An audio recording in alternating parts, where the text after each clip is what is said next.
আসসালামু আলাইকুম। আশা করি সবাই ভালো আছেন।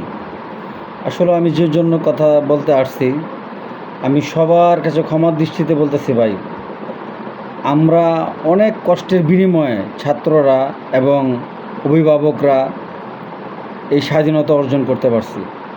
কিন্তু এখন দেখেন, দেশে অরাজকতা সৃষ্টি হয়েছে, হিন্দু ভাইদের উপরে অত্যাচার শুরু হয়েছে। কালকে রাত্রে আমি ঘুমাইতে পারি নাই।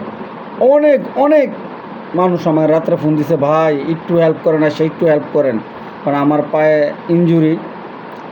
ইঞ্জুরিটা কেন তো জানেন, এই আন্দোলনের কারণে।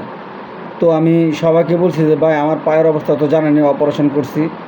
তো এখন সবাই বলতেছে ভাই এই অত্যাচারটা একটু ফোন দিয়ে বলেন না আপনাদের লোকজনদেরকে একটু করতে।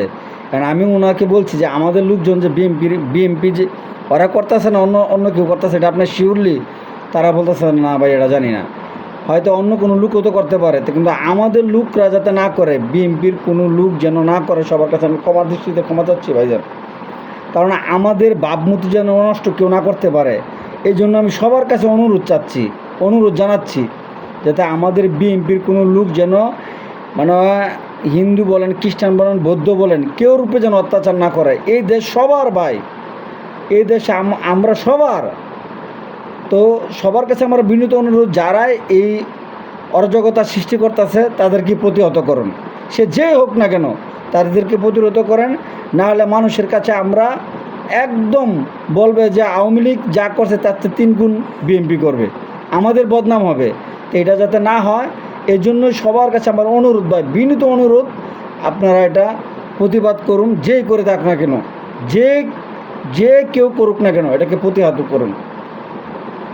আমাদের দেশে যারা আছে, খ্রিস্টান ধর্ম, বৌদ্ধ, মুসলিম, সবাই আমরা ভাই ভাই। আমরা সবাই একসাথে মিলেমিশে দেশটাকে সামনের দিকে এগিয়ে নিয়ে যেতে চাই। তো এটা তারেক রহমানের অর্ডার। ইনশাল্লাহ বিজয় আমাদেরই হবে ইনশাল্লাহ। এই দেশের, বাংলাদেশের 16-20 কোটি মানুষের এই আশা পূর্ণ হয়েছে। অবৈধ সরকারের হাত থেকে দেশকে মুক্ত করতে পারছি, এবং কি আমরা সুষ্ঠু সবলভাবে দেশটাকে পরিচালনা করব সবাইকে নিয়ে। সবার কাছে আমার অনুরোধ, সবাই ভালো থাকবেন, সুস্থ থাকবেন। প্লিজ আবারও হাত জোর করে বলতেছি, খ্রিস্টান, হিন্দু, মুসলিম সবাই আমরা ভাই ভাই। কেউর উপর যেন অত্যাচার না হয়, কেউর বাড়ি ঘরে যাতে আগুন দেওয়া না হয়, এমনকি যারাই দিবে তাদেরকে প্রতিহত করবেন। সবাই ভালো থাকবেন, সুস্থ থাকবেন। আসসালামু আলাইকুম ওয়া রাহমাতুল্লাহি ওয়া বারাকাতুহু।